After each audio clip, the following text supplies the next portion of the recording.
Good evening everyone. Okay, आजचं आपलं last demo session राहणार आहे, 5वं डेमो सेशन जो आपला आहे. ठीक आहे, थोडंसं कंटेंट आज रिवाइज करूया की आतापर्यंत आपण 4 दिवसामध्ये काय काय गोष्टी पाहिल्या, कोणत्या गोष्टी शिकलो, आणि त्यानंतर आजचं एक शॉर्ट कंटेंट आहे. जास्त कंटेंट मी ठेवणार नाहीये, कारण की सगळ्यांनाच माहिती आहे ओकेजन कुठलं आहे, तर न्यू इयरचं ओकेजन आहे. सगळेजण मे बी तुम्ही पण गडबडीत असाल, राईट? कुठेतरी जायचं असेल, कुठेतरी हॉस्टेलला असाल, घरी असाल, काहीतरी सजावट राहिली असेल, न्यू इयरचं काहीतरी सेलिब्रेशन असेल. सगळ्यांना आज लवकर सुट्टी देऊ, काइंड ऑफ जेवायला फॅमिली सोबत जर बाहेर जाणार असाल तर खास करून त्यासाठी. पण त्याआधी एकदम शॉर्ट मध्ये कंटेंट आहे, पण महत्वाचा कंटेंट आहे. ठीक आहे, रिपीट परत होणार आहे. ऑफिशियल बॅच स्टार्ट झाल्यानंतर जो कंटेंट आपण आता घेतलाय, ठीक आहे, रोबोटचे कोड सोडून बाकीचा content same as it is repeat होईल. कलर कोड रिपीट होतील, आजचा कंटेंट परत एकदा रिपीट होईल. ठीक आहे, याची सगळ्यांनी नोट करून घ्यावी, नाहीतर नंतर म्हणाल की मॅडम मला कळलं नव्हतं किंवा मी लेक्चरला लेट जॉईन झालो होतो. त्या स्टुडंट्सला प्रॉब्लेम राहणार नाही कुठल्याही प्रकारचा. ऍक्च्युअल सिलेबस मी स्टार्टच केलेलं नाहीये मुद्दामून, कारण की खूप स्टुडंट, काही जण दुसऱ्या सेशनला येतात, काही जण म्हणा आज नवीन असतील की पहिल्यांदाच लेक्चर करायला लागलोय, याच्या आधीचे 4 लेक्चर केले नाहीयेत. त्या स्टुडंटसाठी आपण सिलेबस मुद्दामून चालू केलेला नाहीये. आता सिलेबसवरून मला आठवलं, काल पीडीएफ सेंड करून ठेवायची राहिलेली आहे तुम्हाला. ओके, चॅटबॉक्समध्ये पण तसा मेसेज आलाय आपल्याला, मॅडम सिलेबसची पीडीएफ पाहिजे. सिलेबसची पीडीएफ आज बाळांनो तुम्हाला भेटेल. काल माझ्याकडून ती ऍक्च्युअली विसरून गेली. ओके, ठीक आहे. कालचा होमवर्क केलेला दिसतोय, तसा पण मेसेज मला दिसतोय की रोबोट आम्ही बनवलेला आहे. सगळ्यांचे होमवर्क मी पाहिलेले आहेत. मला ज्यांनी सेंड केलेलं आहे अतिशय उत्कृष्ट होमवर्क केलेलं आहे. खूप सुंदर प्रकारे कोडिंग करायला लागलाय तुम्ही. म्हणजे मला ऍक्च्युअली एक्सपेक्टेड नव्हतं, पण काही जणांनी म्हणूया की एवढे भारी भारी चेंजेस केलेत. इव्हन कलर सुद्धा एवढे अप्रतिम दिलेत ना, की असं बघून मला छान वाटलं की तुमची ग्रास्पिंग पॉवर खरंच खूप छान आहे. एवढी भारी प्रगती तुम्ही 2 दिवसाच्या लेक्चर्समध्ये केली. एक 2 दिवस हार्डली आपण कोडिंग शिकलो, बरोबर? त्यामध्ये पण आपण काय शिकलो? फक्त प्रिंटफचा वापर.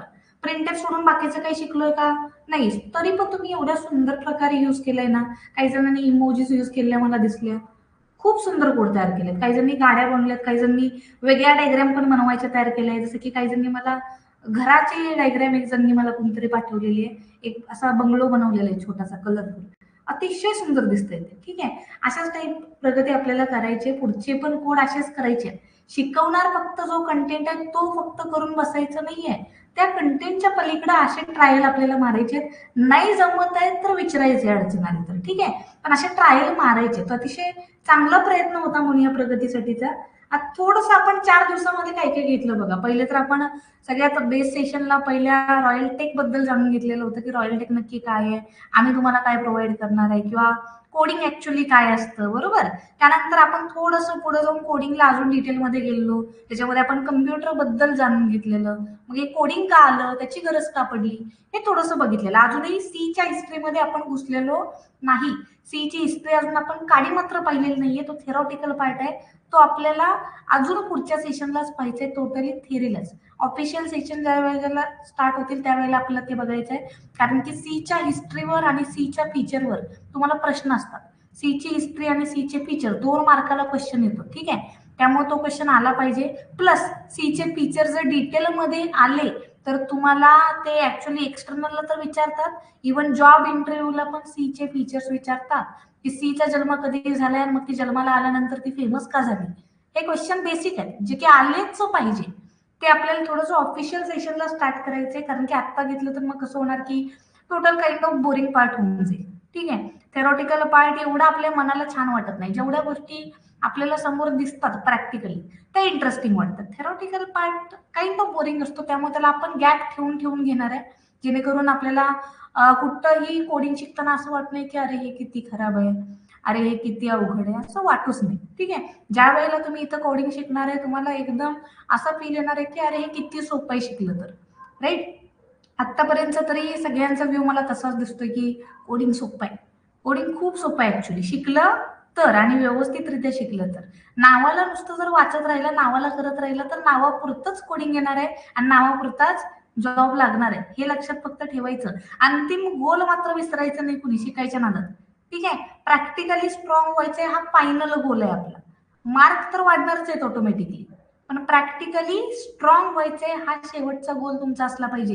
सिलेबस कम्प्लीट करणं हा कधीच गोल नसला पाहिजे. ठीक आहे. आता कालच्या लेक्चरला पण बऱ्यापैकी आपण कलर कोड्स पाहिलेले, रोबोट डिटेलमध्ये बनवून पाहिलेलं होतं बरोबर, कारची डायग्राम आपण बनवून पाहिली होती. आता आज थोडंसं काय करूया, बॅकग्राऊंडचं जे कोडचं वर्किंग असतं ना ते एक इन शॉर्ट मध्ये मी तुम्हाला सांगणार आहे. त्यानंतर एक बेसिक डिस्कशन आपलं एक राहील 15-20 मिनिटाचं, आणि त्यानंतर आजचं लेक्चर आपण काय करणार आहे, एंड करणार आहे. आजच्या लेक्चरचा कंटेंट आपला डिस्कशनवर जास्त राहील, की ज्याच्यामध्ये ऑफिशियल बॅच कधी स्टार्ट होणार आहे, मग तुम्ही जे काल परवापर्यंत मला क्वेश्चन विचारत होता की मॅडम कोर्स बाय करायला कधी घेऊ, हे सगळ्याची प्रश्नाची उत्तर आज आपण देऊया.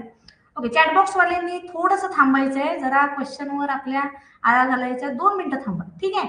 जिथं जिथं प्रॉब्लेम येतोय ठीक आहे डेफिनेटली कॉल करा. माझा नंबर आहे ना तुमच्याकडे. असं नाहीये की मेसेज केला तरच फक्त आला वगैरे, की मेसेज केला तर मॅडमनी बघितला तरच मला रिस्पॉन्स येणार. एका पॉइंटला तुम्हाला असं वाटतंय ना की मला इमर्जन्सी आहे, मला हा प्रॉब्लेम आत्ताच सॉल्व्ह करायचा आहे, मॅडमने मेसेज बघितलेला नाहीये, कॉल करून बघा. ठीक आहे. कारण कधी कधी असं होतं की ऑल टाइम तर मी व्हॉट्सअप बघत बसणार नाही ना, बरोबर. सो ऍप्लिकेशनला शक्यतो तुम्हाला लवकर रिस्पॉन्स भेटेलच, पण एक कोणी इमर्जन्सी जर आली, कॉल केला तरी काही हरकत नाही. मी तुम्हाला नंबर त्यासाठीच दिलाय की एनी टाइम प्रॉब्लेम येतोय, कॉल करा, मेसेज करा. बघत बसायचं का त्या नाही बघत बसायचं. एवढी अवेलेबिलिटी तुम्हाला त्या एका कारणामुळेच ठेवली की डाऊट कुठे राहू नये. ठीक आहे. ज्यांचे ज्यांचे प्रॉब्लेम आहेत, ज्यांचे ज्यांचे क्वेश्चन आहेत, थोडस थांबूया, एक कंटेंट थोडासा पुढे घालूया. ओके, ठीक आहे.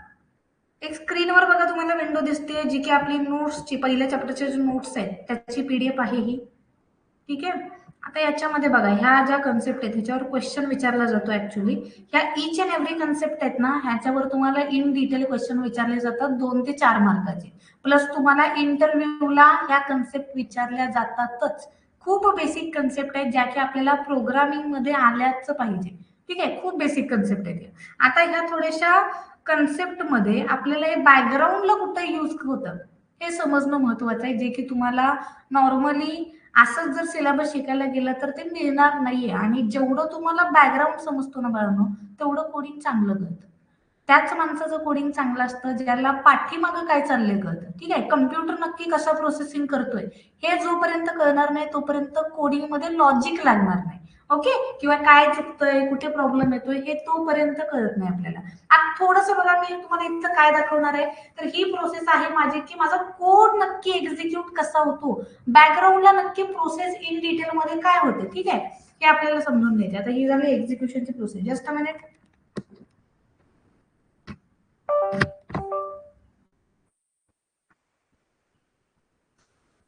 ओके. थोडासा या टर्मिनलला प्रॉब्लेम होते. एक काम करूया आपण, ह्याला परत एकदा आपण शो करूया. जस्ट 1 मिनिटचा होल्ड करायचे सगळ्यांनी. माझ्या साईडला ऍक्च्युअली तो प्रॉब्लेम आहे.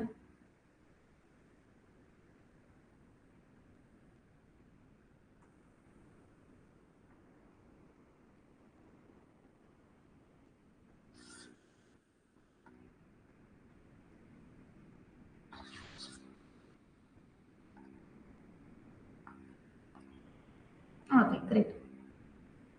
आय होप सो सगळ्यांना स्क्रीन व्यवस्थित दिसते. आता ह्या स्क्रीनवर बघा, या 5 स्टेप ज्या तुम्हाला दिसत आहेत ना, त्या खूप महत्वाचे आहेत. आता ह्याच्यामध्ये बघा, ही सोर्स फाईल म्हणजे काय गोष्ट आहे, तर ही सोर्स फाईल म्हणजे आहे प्रोग्रामर. ठीक आहे. ही गोष्ट लक्षात ठेवा. सोर्स फाईल म्हणजे दुसरं तिसरं काय नसून आपला जो प्रोग्राम आहे ना त्यालाच सोर्स फाईल असं म्हणतात, किंवा सोर्स कोड असं म्हणतात.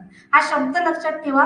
प्रोग्रामसाठी, कोडिंगसाठी प्रोफेशनल वर्डिंग आपल्याला लक्षात ठेवायचंय. इथून पुढे उत्तर देताना आपल्याला एक लक्षात समजून घेण्यासाठी लँग्वेज वेगळी वापरायची आणि समोरच्याला उत्तर देताना लँग्वेज वेगळीच वापरायची. नाहीतर कसा प्रॉब्लेम होतो माहितीये का, ही प्रोफेशनलिझम तुमच्या उत्तरात कुठेच दिसत नाही. आणि जेवढं तुमचं उत्तर प्रोफेशनल ना, तेवढं तुम्ही हाय नॉलेजेबल समजलं जातं.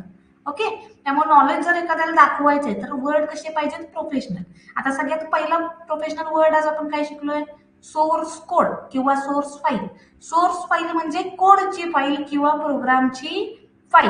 आता बॅकग्राऊंडला प्रोसेसिंग कसं होतंय बघा, तर सगळ्यात पहिल्यांदा हा प्रोग्राम आहे ना, ज्या वेळेला मी रनच्या बटनवर क्लिक करते ना, आपण आतापर्यंत केलाय कोड राईट, ज्या वेळेला आपण रनच्या बटनवर क्लिक करतो ना, त्यावेळेला सगळ्यात पहिलं काम काय होतं माहितीये का, तुमची फाईल जाते प्री प्रोसेसिंगला. ठीक आहे. आता प्री प्रोसेसर काय करतो माहितीये का, तुमच्या हेडर फाईल आहेत ना बाळांनो, तर हेडर फाईल मध्ये ज्या काही गोष्टी असतात, जे काही म्हणजे मिनिंग्स असतात, त्या सगळ्या गोष्टींना तुमच्या ऍक्च्युअल प्रोग्राम मध्ये ऍड करायचं काम करतो हा प्री प्रोसेसर. सपोज तुमचा कोड आहे हॅलो वर्ल्डचा, ओके, हा वाला तुमचा कोड आहे, तर ह्याच्यामध्ये कोड तुमचा आहे ना, त्याच्यामध्ये हा stdr.h च्या आतमधल्या ज्या गोष्टी आहेत ना, इनसाइड्स, त्या सगळ्या ह्या कोड मध्ये ऍड होतात, जेणेकरून कंपायलर ज्या वेळेला इंटचा अर्थ शोधणार आहे त्यावेळेला त्याला तो भेटावा, मेनचा अर्थ शोधणार आहे त्याला तो भेटावा, या प्रिंटेडचा अर्थ शोधणार आहे त्यावेळेला त्याला तो भेटावा. त्यासाठी काय होणार आहे, पहिलं प्री प्रोसेसिंग. एकच स्टेप होते तिथं, लक्षात ठेवायचे. हेडर फाईल काय होतात, ऍड होतात ऍक्च्युअल कोडमध्ये. आता त्यानंतर स्टेज येते माझी कंपायलरची. कंपायलर काय करतो माहितीये का, थोडक्यात त्याचं काम एकच असतं की हा जो प्रोग्राम आहे ना, तो कम्प्युटरच्या भाषेमध्ये कन्वर्ट करणं. आता आज मी तुम्हाला सांगतो की कम्प्युटरची भाषा कुठली, तर कम्प्युटरची भाषा असते बायनरी लँग्वेज, ज्यालाच की आपण म्हणतो मशीन लँग्वेज, जी की दिसते तुम्हाला 0-1च्या फॉर्मॅटमध्ये. ओके, इथून पुढे तुम्हाला कुणी जरी विचारलं की कम्प्युटर कुठली भाषा वापरतो, तर सांगायचंय 0 आणि 1ची भाषा, ज्यालाच की काय म्हणतात, बायनरी लँग्वेज किंवा मशीन लँग्वेज. ठीक आहे, ही लँग्वेज लक्षात ठेवायची बरं का. ह्याच्यावर तुम्हाला नंतर फक्त ह्या लँग्वेजवर डिपेंडंट तुम्हाला एक सब्जेक्ट आहे डिजिटल टेक्निक म्हणून. ही म्हणजे इंटरनल जे कोडिंग आहे, इंटरनल हे जे बायनरी लँग्वेज आहे, हे काय आपला पार्ट येत ना, हा ऍक्च्युअली ईएनटीसी या ट्रेडचा पार्ट येतो. ठीक आहे, पण स्टील आपल्याला कम्प्युटर विषयी आपण सगळ्या गोष्टी शिकतोय, इंटरनल प्रोसेसिंग माहित पाहिजे बेसिक, म्हणून याच्यावर आपल्याला सब्जेक्ट आहे ज्याला तुम्ही म्हटलं डिजिटल टेक्निक. आता तो पार्ट राहिला फ्युचरचा, पण आता मी तुम्हाला सी मध्ये पण एक बेसिक गोष्टी शिकवणार आहे ज्या की तुम्हाला इन फ्युचर उपयोगी पडणार आहे त्या सब्जेक्टला. ठीक आहे, आज काय समजून घ्यायचं, फक्त कम्प्युटरची भाषा आहे 0 आणि 1ची. आता या 0चा मिनिंग काय आणि 1चा मिनिंग काय हे नंतर समजून घेण्याचा पार्ट आहे, आज फक्त तेवढंच समजून घ्या. ठीक आहे, 0 आणि 1ची भाषेमध्ये कोण कन्वर्ट करतं, तर माझा कंपायलर कन्वर्ट करतो. कुणाला कन्वर्ट करतो, तर माझ्या प्रोग्रामला कन्वर्ट करतो. ठीक आहे, कंपायलरचं काम कळलं, काय करायचं आहे, program to binary language conversion, एवढंच करतं. आता त्यानंतर माझा असेंबलर आला. ठीक आहे, आता असेंबलर काय करतो बघा, तर ह्याच्यामध्ये पण एक स्टेप असते बरं का.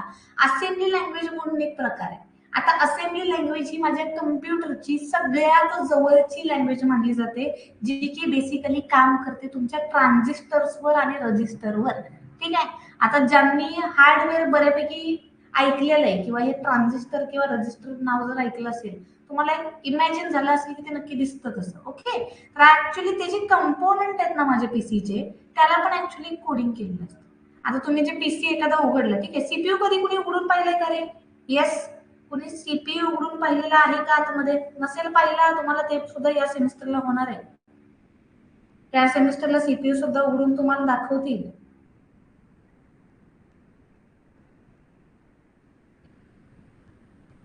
येस, परत एकदा रिपीट करू आपण नक्कीच.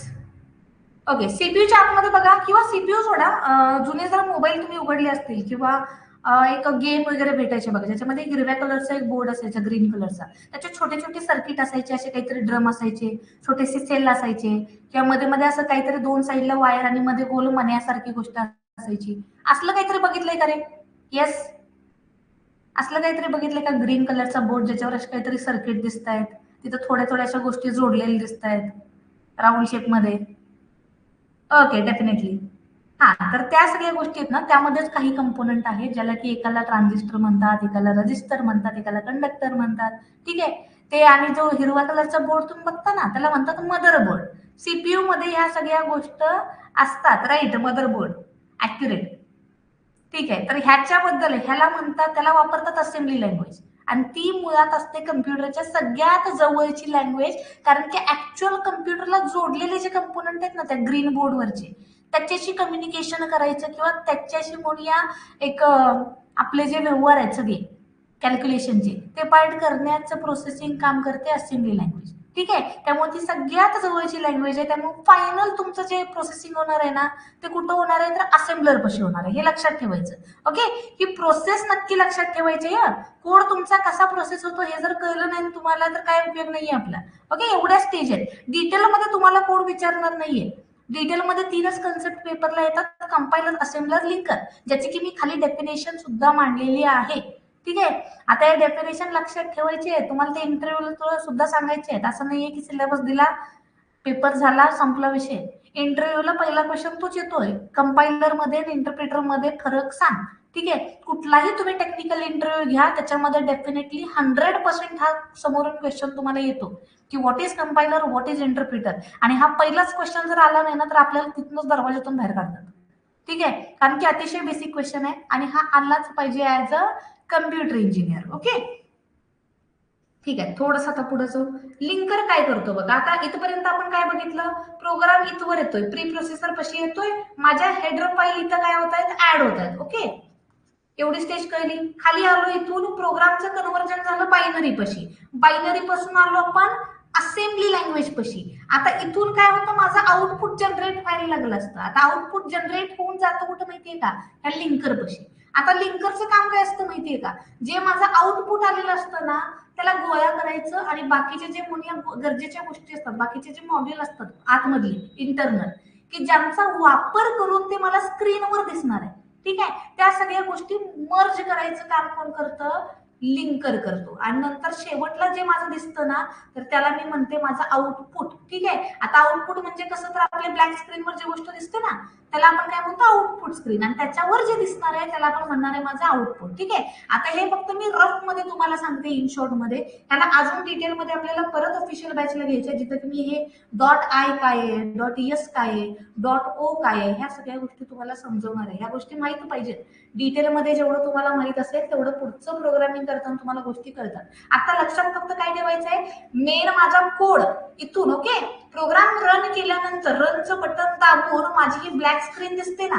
ठीक आहे, रनचं बटन दाबल्यानंतर ब्लॅक स्क्रीनवर आपल्याला इथं काल रोबोट दिसत होता ना, तर ह्या स्टेजला जाईपर्यंत इथं मध्ये एवढ्या स्टेप्स येत आहेत. ओके, एवढ्या साऱ्या स्टेप्स ह्या दोन प्रोसेसच्या मध्ये होत आहेत बॅकग्राऊंडला, ज्या की तुम्हाला मला दिसत आहेत का, नाही दिसत आहेत, पण त्या ऍक्च्युली महत्वाच्या स्टेप आहेत आणि बॅकग्राऊंडला त्या होत आहेत. ठीक आहे, प्रोसेस मी अगेन रिपीट करते. तुमचा कोड आहे, रनचं बटन दाबलं, कुठं गेला, प्री प्रोसेसरला. प्री प्रोसेसर काय म्हणला, हेडर फाईल वगैरे ज्या काही बाकीच्या गोष्टी आहेत त्या मी ऍड करतो, त्यांना ऍड केलं, तिथून गेला कंपायलरला. कंपायलर म्हणला मी याचं कन्व्हर्जन करतो माझ्या बायनरी लँग्वेजला, तिथून आला असेंब्लरला. असेंब्लरनं काय केलं, फायनल माझं प्रोसेसिंग केलं कन्व्हर्जन करून, राईट. आउटपुट घेतलं, लिंकरकडे टाकलं. लिंकर काय म्हणला, आता याला स्क्रीनवर दाखवायला लागणार आहे, मग बाकीच्या मॉड्यूल सोबत मी काय करतो, त्याला मर्ज करतो. त्याला मर्ज करून टाकलं आणि स्क्रीनवर टाकलं. स्क्रीनवर तुम्हाला मग काय दिसला, रोबोट दिसला. एवढी सगळी प्रोसेस बिहाइंड द सीन्स होती. आणि हे बिहाइंड द सीन्स आपल्याला मेन समजून घ्यायचं आहे, कारण त्याच वेळेला आपण कोडिंगचा राजा किंवा कोडिंगची राणी होऊ शकतो. ठीक आहे, आता थोडंसं जर कुणाला इंटरेस्ट असेल तर ही पीडीएफ डाउनलोड करा ऍप्लिकेशन मधून, वाचू शकता. वाचलं तर तुम्हाला कळेल की मी सेम त्याच गोष्टी सांगितल्या ज्या मी इथे लिहिलेल्या आहेत. ओके, त्या गोष्टी पण महत्वाच्या आहेत. पेपरला शेवटी आपल्याला प्रोफेशनल भाषेमध्येच लिहायचं आहे आणि हे सगळं आपल्याला वापस एकदा पाहायचं आहे. ह्या इम्पॉर्टंट स्टेप्स आहेत. ओके, आता ही इंटरप्रिटर्स फक्त थोडीशी वेगळी कन्सेप्ट आहे, जी की आत्ताच्या लँग्वेजला नाही वापरत, पुढच्या लँग्वेजला आहे, पण याच्यावर क्वेश्चन पडतो. ठीक आहे, पेपरला क्वेश्चन येतो म्हणून मुद्दामून ही ह्या तुमच्या सिलेबसला मी ऍड केलेली आहे नोट्स मध्ये. ओके, आता हे थोडंसं मी काय करते, पुढे जाते. आपल्याला फ्युचरमध्ये थेरॉटिकल पार्ट पहिल्या चॅप्टरचे काय काय शिकायचे हे थोडंसं आजच बघून घेऊया. पहिल्या चॅप्टरला 50% थेअरी आहे आणि त्याच्यामध्ये बेस कन्सेप्ट येतात. जसं की ही पहिली कन्सेप्ट आहे टोकन, आणि या टोकनच्या अंडरच्या ह्या बाकीच्या कन्सेप्ट आहेत ना, ह्या आपल्याला शिकायचे. टोकनच्या अंडर कुठल्या कन्सेप्ट येतात बघा, मी हा शब्द एक तुम्हाला म्हणलेला बघा दुसऱ्या लेक्चरला, कीवर्ड, राईट. त्यानंतर हा एक आहे गोष्ट बघा, कॉन्स्टंट. ओके, सगळ्यात महत्वाच्या गोष्टी कुठल्या आहेत मी तुम्हाला सांगते. सध्या आपण पहिल्या चॅप्टरला शिकणार आहे कीवर्ड, त्यानंतर आपण शिकणार आहे आयडेंटिफायर्स आणि ऑपरेटर. ह्या महत्वाच्या 3 गोष्टी आपण पहिल्या चॅप्टर मध्ये शिकणार आहे, ज्या की मला आल्याच पाहिजे आणि ह्या डिटेलमध्ये आल्या तरच पुढच्या चॅप्टरच्या गोष्टी मला कळणार आहे. आता याच्यामध्ये एक्स्ट्रा ऍडिशनल गोष्टी कुठल्या आहेत, मग ही कॉन्स्टंट असेल किंवा हे स्ट्रिंग जनरेशन असेल किंवा हे स्पेशल सिम्बॉल असेल, या फक्त शॉर्ट म्हणजे शॉर्ट मध्ये एकदम पार्ट आहे. ह्या शॉर्ट कन्सेप्ट आहे. मेन कन्सेप्ट कुठल्या आहेत, ह्या 3 वाल्या. कीवर्ड आपण एक शिकलेलं, कुठला, वोइड. आता ह्या वोइड सारखेच अजून भरपूर कीवर्ड आहेत. टोटल किती, तर 32+ कीवर्ड आहेत, जे की सी होईपर्यंत तुम्हाला सगळे आठवणार आहे. ज्या वेळेला तुम्हाला सी संपणार आहे ना, तुम्हाला ऑल 32 कीवर्ड्स येत असणार आहे. ठीक आहे, याची गॅरंटी मी देते, कारण की आपण शिकणार त्याच फ्लो नाही की ज्याच्यामध्ये तुम्हाला कीवर्ड कुठला हे लक्षात राहील. आता त्यानंतर ऑपरेटर नावाचा एक प्रकार असतो, ज्याचा जो की मेन भाग आहे. ऑलमोस्ट मुली सगळे पहिला चॅप्टर जर समजा 6 मार्काला पडणार आहे. ठीक आहे, 6 मार्काचा नाहीये बरं का, जास्त मार्काला आहे, पण मी सांगतेय पहिला चॅप्टर जर 6 मार्काला पडणार आहे तर त्याच्यामध्ये 4 मार्काचे क्वेश्चन, ठीक आहे, 6 मध्ये 4 मार्काचे क्वेश्चन हे ऑपरेटरवरच पडतात. 60% क्वेश्चन ह्या एकाच पार्टवर तुम्हाला पेपरला पडतात. त्यामुळे ऑपरेटर हा पार्ट आला पाहिजे. आता ऑपरेटर मध्ये पण काय काय इन्क्लूड आहे हे थोडंसं मी वरून वरून तुम्हाला सांगते, ठीक आहे. ऑपरेटर मध्ये बघा,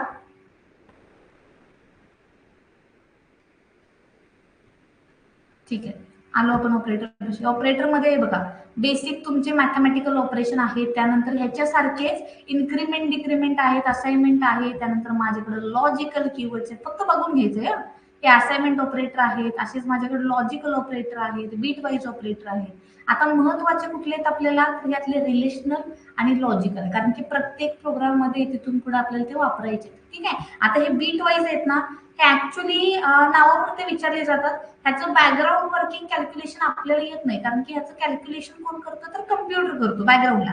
स्टील मी हे कॅल्क्युलेशन तुम्हाला शिकवणार आहे, कारण की डिजिटल टेक्निकला तुम्हाला ह्याच्यावर डिटेलमध्ये काम करायचं आहे. आणि हे बेसिक्स ज्या वेळेला डिटेलमध्ये येतात ना तुम्हाला, त्यावेळेला गोष्टी समजायला अजून थोडंसं बेटर पडतं. किंवा पेपरला लिहिताना पण तुम्हाला या गोष्टी रिवाईज होतात, एक आउटपुट तुम्हाला तयार करून लिहिता येतं, ठीक आहे, स्वतःहून.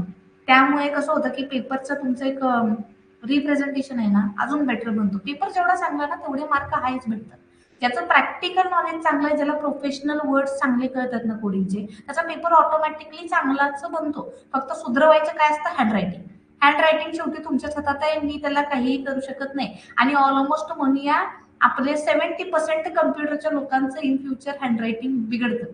जसं की माझं स्वतःच बिघडलंय, ठीक आहे, कारण की आपण 24 तास काम कुठं करतो रे, कम्प्युटरवर, बरोबर. त्यामुळे आताचे पेपर आहेत ना त्याला हँडरायटिंग बऱ्यापैकी चांगलं ठेवायचंय. आता प्रॉब्लेम असा होतो की हँडरायटिंग ऍक्च्युअल मध्ये बरं का जास्त दिवस लिहिलंय की लिहायचं माणूस विसरतो. मी माझ्या पर्सनल अनुभवातून सांगते, ठीक आहे. त्यामुळे लिहिण्यावर भर ठेवा. गोष्टी जेवढ्या चांगल्या दिसतात ना समोरच्या चेक करणाऱ्याला, तेवढे मार्क चांगलेच भेटतात, ठीक आहे. हे स्वतः फॉर्म्युला मी वापरून पाहिलेलं आहे की पेपर जर खराब लिहिला असेल, कसाही उठसूट लिहिला असेल, मार्क तुम्हाला तसेच भेटतात. पण एखादा पेपर आत्म खराब लिहिलाय पण दिसायला चांगलाय, मार्क तुम्हाला चांगलेच भेटतात, ठीक आहे. ज्या वेळेला समोरच्याला तुम्ही गोष्टी चांगल्या रूपाने दाखवताय, ठीक आहे. जरी तुम्ही पेपरमध्ये 2 लाईन चांगले लिहिलेत बाकीच्या लाईन काही वेगळंच लिहिलंय, स्टील बघणाऱ्याचं इम्प्रेशन चांगलंच पडतं. मी स्वतः पेपर चेक केलेले आहेत, त्यामुळे मी तुम्हाला सांगते की समोरचा चेक करणाऱ्याचं जेवढं तुम्ही कष्ट हलकं करता तेवढं त्याला बरं वाटतं, ठीक आहे. त्यामुळे फोकस त्याच्यावर पण असलं पाहिजे की पेपर फक्त बरोबर नाही लिहायचा, तर बरोबर रिप्रेझेंटेशन पण त्याचं ठेवायचंय. रिप्रेझेंटेशन देखणंच असावं, त्याला अंडरलाईन असाव्या. चेक करणाऱ्याला फक्त थेअरी लिहिली आहे तर पानभर थेअरी वाचायला लागू नये, त्याच्यामध्ये पॉइंट्स हायलाइट असावे. ह्या सगळ्या गोष्टी आपल्याला शिकायच्या, ठीक आहे. आता बाकीचा विषय राहिला लास्ट कन्सेप्ट बघा कोणती रिपीट करायची आहे. Yes, okay. बाकीचा प्रश्न कुठला राहतो की आपल्या सिलेबसमध्ये अजून कुठल्या गोष्टी आहेत. एकदा काय करते मी सिलेबस उघडते, जेणेकरून बाकीचे चॅप्टर आपल्याला कळावे. जस्ट 1 मिनिटाचं होल्ड करायचं आहे.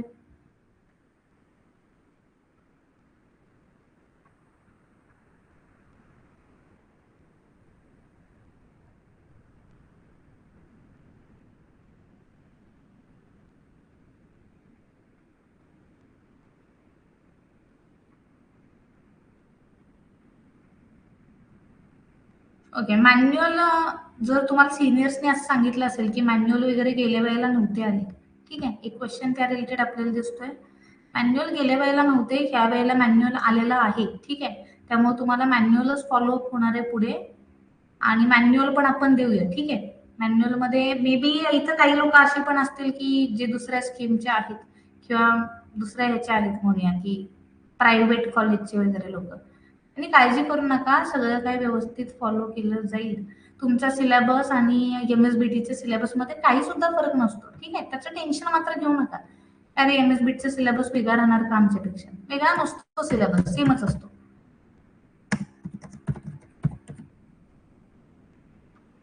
ओके. एस स्कीमचे लोक इथं दिसत आहेत. एच स्कीम ज्यांचे आहे तुमचा सिलेबस सेमच आहे बाळांनो, काही सुद्धा वेगळा नाहीये.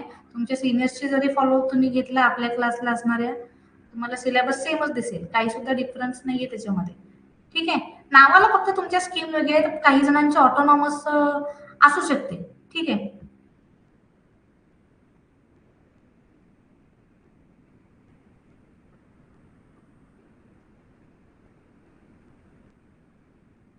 जस्ट 1 मिनिटाचा होल्ड करायचा आहे सगळ्यांनी.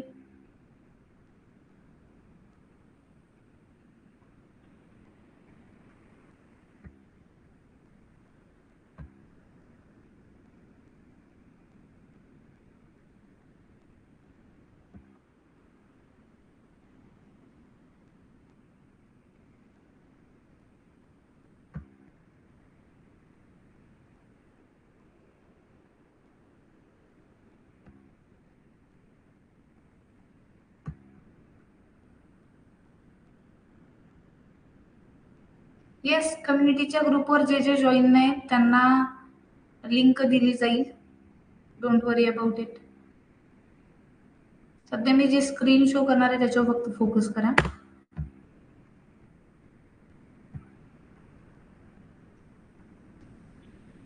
ओके, आय होप सो सगळ्यांना सिलेबस विजिबल असेल. प्रोग्रामिंग इन सीचा सिलेबस मी टोटली उघडलेला आहे. चॅप्टर थोडेसे आपण बघूया बरं का. सिलेबस चॅप्टर वाईज थोडासा एक इन शॉर्ट मी समजवते की ह्यातले इम्पॉर्टंट गोष्टी करिअरसाठी कोणत्या आहेत आणि सिलेबससाठी पण पेपरसाठी पण इम्पॉर्टंट गोष्टी कोणत्या आहेत. ठीक आहे, ह्याच्यामध्ये एक गोष्ट मात्र लक्षात ठेवायची, प्रोग्रामिंग मध्ये पहिला चॅप्टर नाही आला तर दुसरा काडी मात्र येत नाही, पहिला दुसरा नाही आला तर तिसरा अजिबात येत नाही, पहिले 3 आले नाहीत तर चौथा येत नाही, पहिले 4 आले नाहीत तर 5वं येत नाही. हाच फंड आहे प्रोग्रामिंगचा की आधीच्या गोष्टी येत असतील तरच पुढच्या गोष्टी येतात. आधीच्या गोष्टींमध्ये जर गॅप राहिलाय, लूप राहिलाय, तर पुढच्या गोष्टी तुम्हाला लूप राहूनच समजतात. म्हणजे ठीक आहे, पूर्णरित्या कधी समजत नाहीत. त्यामुळं आधीच्या गोष्टी क्लिअर आउट असल्याच पाहिजे जर बेटर प्रोग्रामिंग करायचंय. ठीक आहे, आता चॅप्टर बघा, एकदम सिंपल पहिला असा चॅप्टर आहे, त्याच्यामध्ये जास्त काही असा खास सिलेबस नाहीये. ऑपरेटर सोडलं तर एकदम सिंपलचा सिलेबस आहे. बेसिक कन्सेप्ट आहे टोटली सीच्या, ज्याच्यामध्ये 50% थिअरीच आहे. आता इथून पुढचे जे सगळे सब्जेक्ट आहेत ना, पुढचे जे म्हणजे चॅप्टर आहेत ना, त्याच्यामध्ये सगळं काय तुमचा मोस्ट पार्ट प्रॅक्टिकल आहे. चुकून थेरॉटिकल पार्ट तुम्हाला लिहायला येतो. ठीक आहे, बाकीच्या सगळ्या कन्सेप्ट कसे प्रॅक्टिकल कन्सेप्ट आहेत ज्याच्यामध्ये प्रोग्राम येणार आहेत. आता एक गोष्ट समजून घ्यायची, 2 मार्काचे 2 क्वेश्चन या पहिल्या चॅप्टरवरचेच पडतात. ठीक आहे, त्यामुळे पहिल्या चॅप्टरची थिअरी आपल्यासाठी महत्वाची आहे. आता त्यानंतर सेकंड चॅप्टर आहे ना, हा तुमच्या खऱ्या प्रोग्रामिंगची स्टार्ट आहे. एक म्हणूया प्रोग्रामिंग मध्ये जे लॉजिकल डेव्हलपमेंट तुमची असते ना माइंडवरची, ती ऍक्च्युली या सेकंड चॅप्टरला स्टार्ट होणार आहे. कंट्रोल स्ट्रक्चर असं त्याचं नाव आहे. त्यानंतर अरे आणि स्ट्रक्चर मध्ये, हा स्ट्रक्चरचा जो पार्ट आहे ना, हा तुम्हाला डीएससी ला लागणार आहे. त्यामुळे स्ट्रक्चरचा पार्ट समजलाच पाहिजे. काही होऊ द्या, आकाश पातळ एक झालं तरी चालेल, पण स्ट्रक्चर मात्र कळलं पाहिजे. स्ट्रक्चर पॉइंटर कळलं नाही तर आपला डीएसयू कळणार नाही, आणि डीएसयू कळलं नाही तर तुम्हाला चांगल्या कंपनीमध्ये जॉब कितीही प्रयत्न केला तरी लागणार नाही. ठीक आहे, आता त्यानंतर आहे माझं फंक्शन्सचा पार्ट. ठीक आहे, आता फंक्शन हा चॅप्टर वरून दिसायला सोपा आहे, पण आतून पहिले चॅप्टर येत नसतील तर अतिशय अवघड आहे. ठीक आहे, त्यानंतर आपला सगळ्यात महत्वाचा शेवटचा, ज्याला की अवघड असं मानलं जातं, असा हा सिलेबस आहे पॉइंटरचा. मोस्ट स्टुडंट म्हणतात की पॉइंटर भयानक अवघड आहे, पण रॉयल टेकच्या एका स्टुडंटला विचारायचं, प्रत्येक स्टुडंट तुम्हाला जुना सांगेल की पॉइंटर हा सगळ्यात सोपा चॅप्टर त्यांना वाटला. अशा पद्धतीनंच तुम्हाला मी शिकवणार आहे चॅप्टर, की तुम्हाला वाटणार आहे अरे कसला भारी चॅप्टर आहे, सगळे क्वेश्चन मला आयुष्यामध्ये पॉइंटरचेच विचारा. ठीक आहे, एवढा सोपा हा चॅप्टर आहे. पण ह्याच्यासाठी पण बघा बाकीच्या कन्सेप्ट ऍड केलेले आहेत. इथे तुम्हाला अरेची पण कन्सेप्ट दिसते, इथं तुम्हाला स्ट्रिंगची पण कन्सेप्ट दिसते, अरिथमॅटिक दिसते, फंक्शन दिसते. म्हणजे ह्याचाच अर्थ काय झाला, वरचे 4 चॅप्टर येत असतील तरच 5वा चॅप्टर येणार आहे. त्यामुळे हा सिलेबस व्यवस्थित फॉलो करायचा आहे. ह्याचं वेटेज पण तुम्हाला इथे इन्क्लूड केलेलं असतं बघा. ठीक आहे, वेटेज म्हणजे काय असतं, तर पेपरला किती मार्काला कुठला चॅप्टर पडणार. इथं बघा तुम्हाला दिसतंय, पहिला चॅप्टर आणि शेवटचा चॅप्टर सगळ्यात कमी मार्काला आहे 12 मार्काला. ठीक आहे, आता पॉइंटर जरी कमी मार्काला असला तर मी तुम्हाला मगाशी काय सांगितलं, डीएसयू यायचं असेल आणि करिअरमध्ये ग्रोथ पाहिजे असेल तर पॉइंटर यायलाच लागतो. पॉइंटर नाही आला डीएसयू येणार नाही. त्यामुळं करिअरसाठी मात्र महत्वाचा येतो. आता त्यानंतर सगळ्यात जास्त मार्काला कुठला पडतोय, हा जो अरे स्ट्रक्चर आणि कंट्रोल स्ट्रक्चर आहे ना, तो सगळ्यात जास्त मार्काला पडतोय. त्यामुळे अभ्यास करताना ज्या वेळेला पेपरचा अभ्यास कराल ना, त्यावेळेला डोकं लावून अभ्यास करायचा. ठीक आहे, थेरॉटिकल पार्ट आता हे पहिल्या ह्याला जास्त आहे, बरोबर. त्यामुळे विचार करून अभ्यास करायचा. ऍट टू द एंड मुवमेंटला जर आलो आपण आणि थेरॉटिकल कन्सेप्ट नाही झालेले तुमच्या, तर विचार करायचा की सगळ्यात जास्त वेटेज कशाला आहे, त्याचा अभ्यास पहिला करू. तुम्ही काय करता माहितीये का, पेपरच्या आदल्या दिवशी वेटेज बघायला जाता आणि आधी अभ्यास केलेला असतो पहिल्या चॅप्टरचा आणि शेवटच्या चॅप्टरचा, आणि जो 16 मार्काला पडणार आहे त्याचा अभ्यास केलेला नसतो. एक फनी इन्सिडन्स आहे, लांबचा नाही, आता थोड्या दिवसापूर्वी पेपर झाले तुमचे, बरोबर आहे. एक स्टुडंट आहे, आपल्याच क्लासला होत्या, ओके. नवीन नवीन जॉईनिंग होतं, ऍट टू द एंड मुवमेंटला अगदी जॉईनिंग केलेलं होतं आपल्या अकॅडमीला, आणि रेकॉर्डिंग्स वगैरे बघितलेले होते. त्यांनी मला पेपरच्या आदल्या दिवशी रात्री कॉल केलेला आणि मला म्हणाला, मॅडम एक चॅप्टर आहे. म्हटलं हा, त्याचं काय करायचंय? तर म्हणले ह्याचं वेटेज असं असं आहे 15 मार्काचं. ठीक आहे, आता एक गोष्ट समजून जायची, वेटेज जर 15 मार्काचं दाखवते 70 पैकी, ठीक आहे, 70 पैकी 15 मार्काचं वेटेज आहे, तर त्याच्यावर 19 मार्काला 18 मार्काला क्वेश्चन पडणारच. का तर एक्स्ट्राचे जे क्वेश्चन असतात त्याचं मार्किंग धरून चालायचं. आता जर म्हणे 70 पैकी 18 मार्काचा तोच चॅप्टर आहे आणि त्यांनी त्याचा सोडून बाकीचा जो 6 मार्काला पडणारा चॅप्टर आहे त्याचा अभ्यास तिने केलेला, आणि हे जे असे एक 15 मार्कात चॅप्टर होता आणि एक काहीतरी 22 मार्कात चॅप्टर होता, त्या दोघांचे अभ्यासच तिने केलेले नव्हते. त्यावेळेला उपयोग आहे काय करा, तर काय अभ्यास होणार आहे सांगा मला 2 चॅप्टरचा व्यवस्थित, बरोबर आहे, ज्याच्यावर अख्खा पेपर असणार आहे, राईट. त्यामुळे आधी लक्षात ठेवायचं की वेटेज बघायचं. पेपरचा अभ्यास करताना जे हाय वेटेज वाले ते पहिले करायचे आणि मग बाकीचे करायचे. खास करून थेरॉटिकल पेपर आहे ना तुमचा, फॉर एक्झाम्पल ह्या सेमिस्टरला बेसिक इलेक्ट्रिकल म्हणून असेल तुम्हाला काहीतरी सब्जेक्ट, ठीक आहे.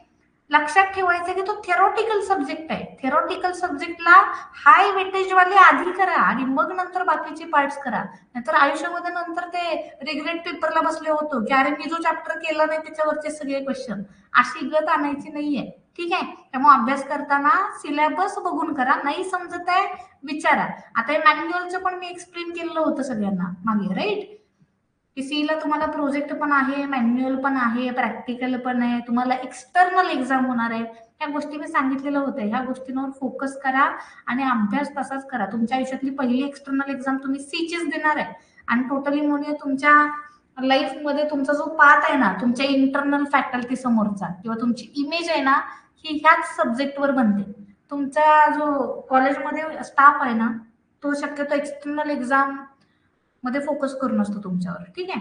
आता सपोज तुम्हाला कोणतरी XYZ मॅडम किंवा सर आहेत सीला आणि एक्सटर्नलचे सर आलेत ते तुमची एक्झाम घेत आहेत, तर ते बघतात की कॉलेजमध्ये कसा परफॉर्मन्स आहे स्टुडंटचा, बरं ह्याने एक्सटर्नल समोर काय उत्तर दिलंय.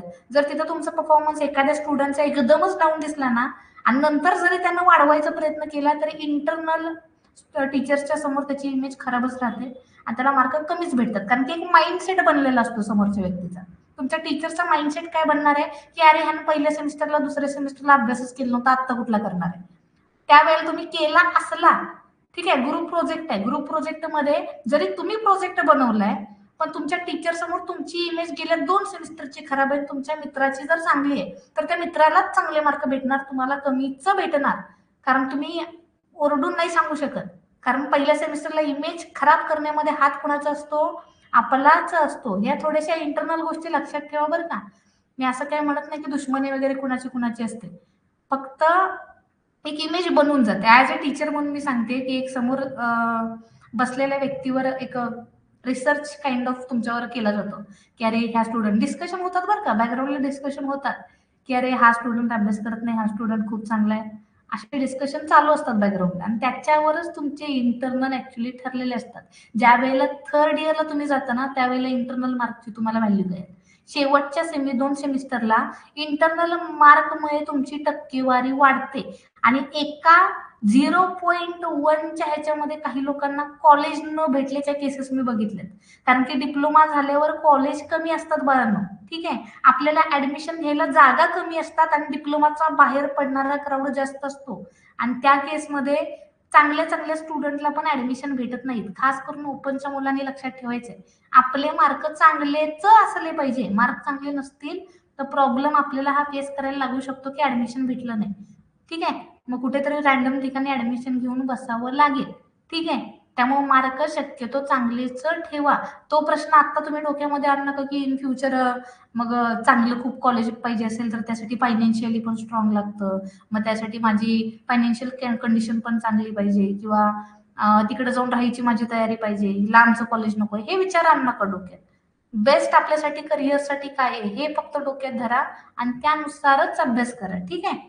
आता थोडंसं काय करूया, आजचा जो पार्ट आहे शिकवायचा तो एंड करूया. ऑफिशियली आपलं शेवटचं डेमो लेक्चर संपलंय असं मी जाहीर करते. थोडंसं आता डिस्कशन करूया आणि पुढची जी ऑफर आहे ती तुम्हाला सांगायची आहे. त्याच्या आधी कुणाचे काही क्वेश्चन राहिलेत ते आपण बघूया. टोटली 5 डेमो लेक्चर विषयी कुणाचे काही बाकीचे राहील का क्वेश्चन? रोबोटच्या प्रोग्राम मध्ये स्पेस बद्दल कन्फ्युजन होत आहे. ओके, स्पेस बद्दल कन्फ्युजन होते ना, एकदा काय करा, प्रॅक्टिस मेक्स यू परफेक्ट. ठीक आहे, थोडीशी प्रॅक्टिस करा, स्पेस एक्स्ट्राचे ऍड करून बघा, कमी करून बघा. जोपर्यंत तुम्हाला इमॅजिन होत नाही ना आणि तुम्हाला तो स्पेसचा गॅप आहे ना तो मोजत चला बरं का. तुम्ही पहिल्या लाईनला जर 4चा स्पेस दिलाय डोकं बनवताना आणि दुसऱ्या लाईनला 5चा स्पेस दिलाय, ठीक आहे, तर मग चुकणारच आहे. डोक्यामध्ये काउंटिंग चालू ठेवा ते की स्लॅश इन नंतर तुम्ही स्पेस किती ऍड करताय. पहिल्यामध्ये जर प्रिंटेड स्टार्ट झाल्यावर 4 स्पेस ऍड केलेत लाईनच्या आधी, तर दुसऱ्यामध्ये पण स्लॅश इन नंतर 4 स्पेस पाहिजेत. बरोबर आहे. जरी तुम्हाला कोड मध्ये ते विचित्र दिसतं इकडे तिकडे हल्लेलं, आउटपुट मात्र बरोबर येणार आहे. ओके, कम्युनिटीच्या ग्रुपला जॉईन नाहीये, मला एकदा मेसेज करा, व्हॉट्सअपला करा, अदरवाईज ह्याला करा, ऍप्लिकेशनला करा, मी तुम्हाला ऍड करते. ओके, 2-3 जणांचा इथं हा प्रॉब्लेम दिसतोय, कम्युनिटीला ऍड नाहीये. जे जे कम्युनिटीला ऍड नाहीये मेसेज एकच पर्याय आहे.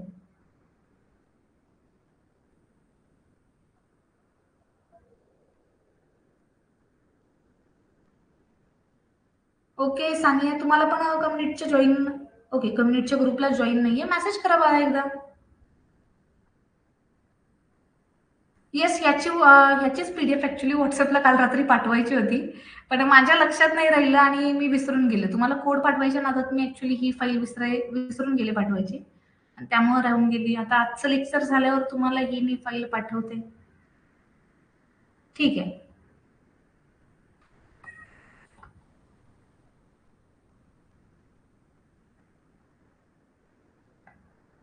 ओके, मॅन्युअलचे सोल्युशन्स भेटणार का? हो, मॅन्युअलचे सोल्युशन्स नक्की बाळांनो भेटणार आहेत तुम्हाला. Yes, definitely. येस, ग्रुपला ऍड नाही त्यांनी व्हॉट्सअपला मला मेसेज करावा. माझा नंबर नसेल, ऍप्लिकेशनला टेम्पररी मेसेज करा. ऍप्लिकेशनला चॅटबॉक्स आहे, बरोबर. ऍप्लिकेशन उघडायचं, तिथे कोपऱ्यामध्ये उजव्या हाताच्या कोपऱ्यामध्ये चॅटबॉक्स आहे, तिथे या, एक मेसेज टाका की add me to community. Yes, सगळे सिलेबस आपण पाठवूया. तिन्ही सब्जेक्टचे मेन मेजर 3 सब्जेक्ट आहेत ना, त्या सगळ्याचे सिलेबस पीडीएफ मी तुम्हाला टाकते. बरं, आता राहिली गोष्ट ऑफरची. ठीक आहे, तर एकच ऑफर तुमच्यासाठी आहे. पहिला इन टोटल फक्त सी प्रोग्रामिंग आम्ही 2500 मध्ये देणार होतो, पण नंतर डिसिजन थोडासा चेंज झाला की न्यू इयर आहे, थोडीशी ऑफर पाहिजेच, राईट. त्यामुळे सी प्रोग्रामिंग, लिनक्स आणि HTML तिन्ही सब्जेक्ट हे एकाच कोर्समध्ये आणि एकाच फी मध्ये तुम्हाला भेटणार आहेत. 2499 मध्ये तुम्हाला सी प्रोग्रामिंगचा कंटेंट सगळा भेटणार आहे. तुम्हाला नोट्स घरपोच दिल्या जातील, तुम्हाला टीचिंग भेटेल, रेकॉर्डेड सेशन्स भेटतील, तुम्हाला मॅन्युअल भेटेल, तुम्हाला प्रोजेक्ट गायडन्स भेटेल, तुम्हाला त्यासोबतच अजून ज्या बाकीच्या एक्स्ट्रा करिक्युलमच्या गोष्टी आहेत, ठीक आहे, त्या सुद्धा भेटेल, मॅन्युअल रिलेटेड म्हणा. त्यानंतर राहिला लिनक्स बेसिक रिलेटेड. लिनक्सचा पण तुम्हाला रेकॉर्डिंग सगळे भेटतील. लिनक्सच्या नोट्स लागत नाहीत, ठीक आहे. लिनक्स HTMLच्या नोट्स लागत नाहीत. प्रॅक्टिकल एक्झाम असते बाळांनो त्याच्यावर, त्यामुळे त्याचे जे प्रॅक्टिसेस तुम्हाला करावी लागणार आहे, त्याचे कुठल्याही प्रकारचे तुम्हाला थेरॉटिकल एक्झाम नसणार आहे. कुठे सुद्धा तुम्हाला पेपर लिनक्स किंवा HTMLचा लिहायचा नाहीये. टोटली ह्याच्यामध्ये फोकस का करावा ह्या 2 सब्जेक्टवर? ज्यांना सायबर सिक्युरिटीला जायचंय त्यांनी लिनक्सच्या कमांड वाचायलाच पाहिजेत. आणि प्रोग्रामिंग मध्ये एक फ्रंट एंडचा पार्ट असतो. आता समोर जे तुम्हाला आता एक पोस्टर दिसतंय ना, हे पोस्टरवर ज्या गोष्टी तुम्हाला छान छान रीतीने मांडलेल्या दिसतात ना, ह्याला म्हणतात व्हिज्युअल रिप्रेझेंटेशन. तर व्हिज्युअल रिप्रेझेंटेशन फ्युचरमध्ये तुम्हाला ज्या वेळेला करायचं असतं त्यावेळेला तुम्हाला HTML सारखे सब्जेक्ट यावे लागतात. ठीक आहे, आता HTML हा खूप बेस सब्जेक्ट आहे, स्टील तो जमला तर CSS म्हणून पुढचा ऍडव्हान्स लेवल सब्जेक्ट आहे, तुम्हाला आहे तो थेरॉटिकलला सब्जेक्ट आहे. ठीक आहे, तो त्यावेळेला जमतो ज्यावेळेला तुम्हाला हा सब्जेक्ट जमणार आहे. आता ह्या दोन्ही सब्जेक्टचे एक्स्ट्रा बेनिफिट्स म्हणजे तुम्हाला रेकॉर्डिंग भेटतील त्याचे टोटली, की ज्याच्यामध्ये तुमचा सिलेबस रिलेटेड सगळ्या गोष्टी इन्क्लूड केलेल्या असतील. प्लस ह्या 2 सब्जेक्ट विषयी सुद्धा गायडन्स तुम्हाला दिला जाईल. एनी गायडन्स तुम्हाला जो हवा असेल तो. ठीक आहे, 2499ची ऑफर आहे. ऍडमिशन्स, आता ही ऑफर फक्त उद्या रात्री 7 पर्यंतच अवेलेबल आहे, ही गोष्ट सगळ्यांनी लक्षात घ्या. ठीक आहे, उद्या रात्री 7 पर्यंत, टोटल 12 तासच ही ऑफर लागू राहणार आहे. उद्या 7 नंतर ही ऑफर लागू राहणार नाही. ज्यांना ऍडमिशन करून घ्यायचंय आजच, ज्यांना करायचं होतं, आता 2 दिवस जे मागे लागलेत की मॅडम आमचं कधी करू कोर्स परचेस कधी करू, त्या लोकांनी सिंपल प्रोसेस एकच करायची आहे. ओके, फीज पाठवताना मी तुम्हाला सांगितलेलं आहे, फीज पाठवताना काय करायचंय बाळांनो, तर गुगल पेला किंवा फोन पेला माझ्या नंबरवर किंवा शिंदे सरांच्या नंबरवर पाठवा. याचं कारण एकच आहे, बॅकग्राऊंडचे एक्स्ट्रा चार्जेस तुम्हाला लागू नये. ज्या वेळेला पेमेंट करायला जातो, ठीक आहे, ऍक्च्युअल गुगल पे किंवा फोन पे वरून जीएसटीचे चार्जेस, टॅक्स चार्जेस तुम्हाला लागतात. ठीक आहे, ते लागू नये म्हणून हे बॅकग्राऊंड वरून प्रोसेस आम्ही मुद्दामून करतो. ठीक आहे, बॅकग्राऊंड वरून प्रोसेस केली तर ते तुम्हाला, आम्हाला थोडंसं बॅकग्राऊंड वरून काही फॅसिलिटीज असतात ऍज अ सर्व्हर साईड, की जिथं आम्हाला प्राइस कट करून काहीतरी मोने टॅक्सेस कमी करता येतात. ठीक आहे, ते आमच्या थ्रू गेलं तर ऍडमिशन व्यवस्थित होतं, अदरवाईज तिकडून तुम्हाला टॅक्सेस एक्स्ट्राचे पैसे जाणार, ते घालवायचे नाहीये. म्हणून गुगल पे फोन पेला शक्यतो करा. तुम्ही पैसे पाठवल्यानंतर 1 तासाभरात तुम्हाला जे जुने सगळे रेकॉर्डिंग आहेत, जे जुना कंटेंट आहे, हे सगळे विजिबल होतील. ज्या सगळ्या पूर्वीच्या अपलोड केलेल्या गोष्टी ज्या तुम्हाला ऍप्लिकेशनवर सध्या लॉक मध्ये दिसतात, त्या सगळ्या काही तुम्हाला विजिबल होतील. ऑफर उद्या रात्री 7 पर्यंतच अवेलेबल आहे. येस, कोर्सची फी कोणाच्याही अकाउंटवरून पे करा. ऍक्च्युली ती फॅसिलिटी मुद्दामून त्याचमुळे ठेवली आहे की गुगल पे फोन पेला करण्याचं कारण अजून एक आहे, कारण की तुमच्या सगळ्यांची गुगल पे फोन पे नसतात, राईट. तुम्ही परचेस करणार कसं आहे, तुम्ही जर स्वतःचा मोबाईल असेल तर स्वतःच्या मोबाईलवर जर ऍप्लिकेशन असेल, तुमच्याकडे गुगल पे किंवा फोन पे नसल्यामुळे तुम्हाला नंतर फीज सेंड करायला किंवा स्वतःहून कोर्स बाय करायला प्रॉब्लेम येतोच. ठीक आहे, त्यामुळे शक्यतो असं म्हणणं आहे की बॅकग्राऊंडला नंबरला पाठवा, माझ्या नंबरला पाठवा, मी तुमचं बॅकग्राऊंड वरून ऍडिशन करून टाकते. येस, ह्याच्याबद्दल काही डाऊट असेल ना की कोर्स परचेस कसा करायचा, डेफिनेटली मला एनी टाइम कॉल करा.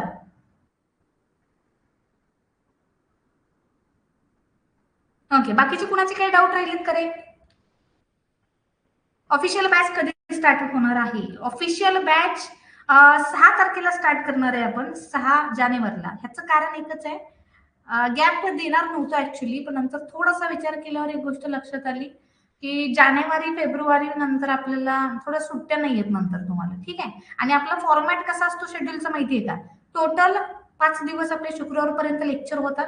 शनिवारी फक्त गॅप दिला तर दिला जातो, अदरवाईज तिथं सुद्धा लेक्चर होतं, आणि रविवारी टेस्ट होते.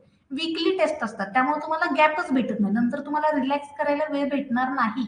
ठीक आहे, आणि आता मॅथमॅटिक्स पण तुम्हाला सब्जेक्ट आहे, एखाद्याने मॅथमॅटिक्सचा क्लास लावला असेल तर तुम्हाला नंतर गॅपच भेटणार नाही रिलॅक्स व्हायला.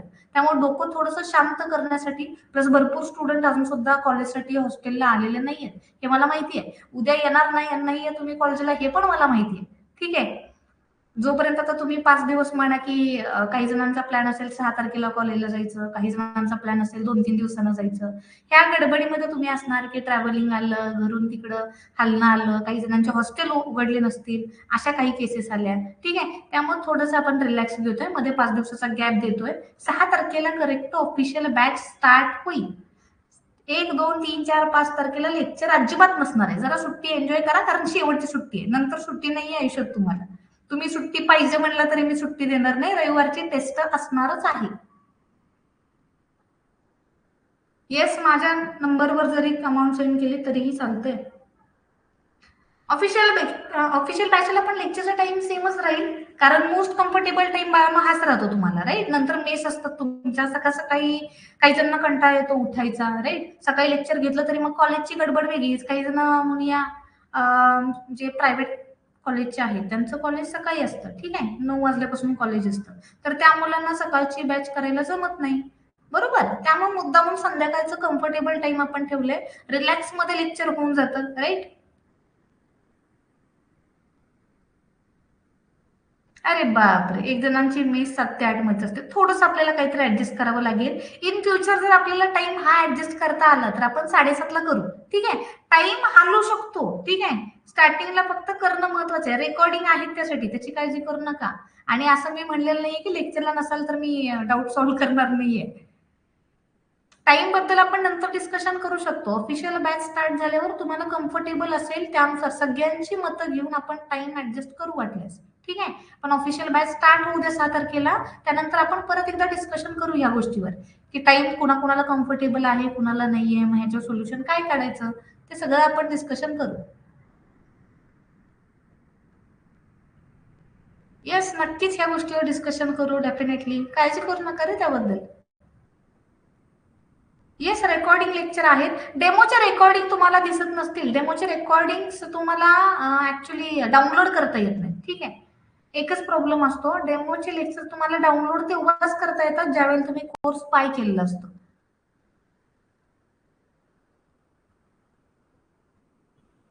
येस, ऑफलाईनला सगळा कंटेंट डाउनलोड करता येतो. लेक्चर सुद्धा ऑफलाईन तुम्ही डाउनलोड करून नंतर तुमच्या हव्या त्या टाइम मध्ये पाहू शकता.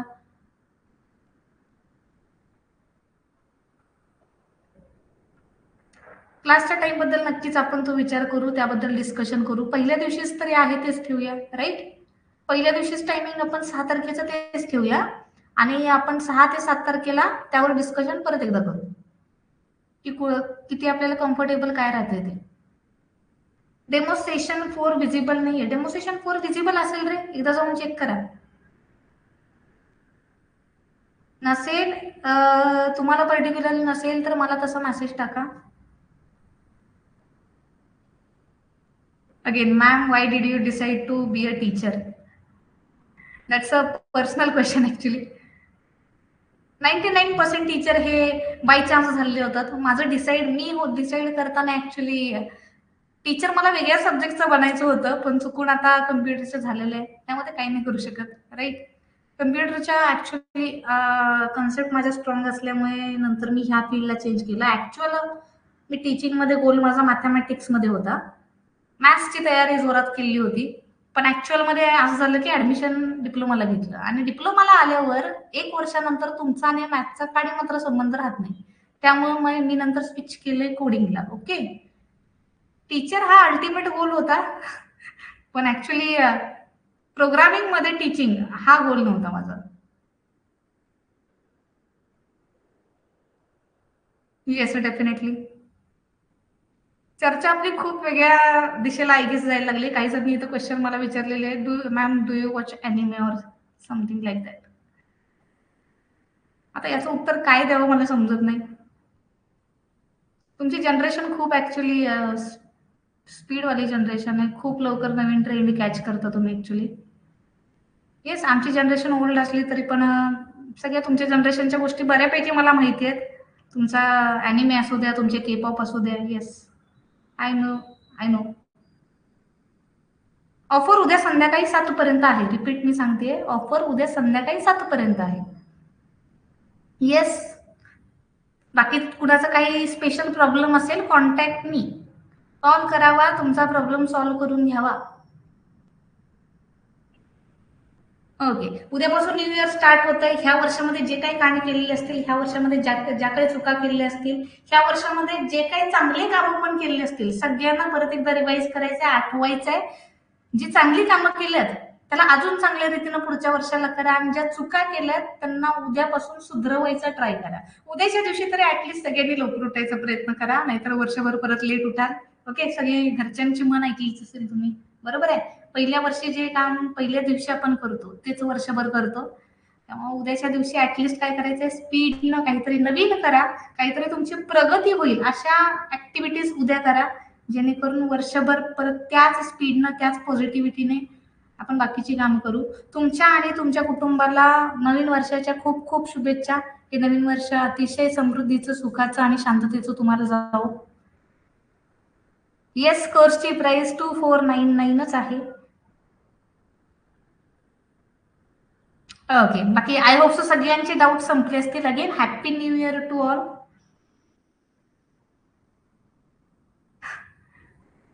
माझं फेस रिव्हील कधी? फेस रिव्हील आत्ता तरी नाही होणार. फेस रिव्हील व्हायला थोडासा वेळानं टाइम लागेल, कारण की सेटअप तसा आपल्याला बसवावं लागणार आहे. आणि प्रॉब्लेम हा होतो की जरी फेस रिव्हील केला तरी पण ऑल टाइम स्क्रीनच चालू असते कोड करताना, राईट? माझा फेस रिव्हील करून लेक्चरला करणार काय आहे आपण, कारण की नंतर तो दिसतच नाही. एक तर स्क्रीन तुम्हाला दिसणार, एक तर फेस दिसणार आहे, राईट?